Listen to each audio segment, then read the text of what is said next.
I want to welcome you back to another video, and if it's your first time here, my name is Young Fizz. I go by Mr. Dope Status on Instagram. You can follow me there.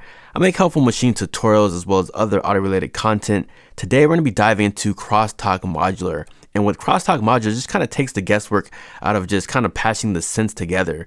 With this complete instrument, you just load it up and it's already kind of layered for you. You can use it with Contact 8 and just go through some of the filters effects to further process it. So what I want to do with this video is just kind of comb through some of the presets and give you a demo of what Crosstalk Modular is all about. So if you can do me a favor, hit that like button, subscribe, don't forget to turn on the bell notifications. So whenever I drop a new video, you will be the first person to be notified.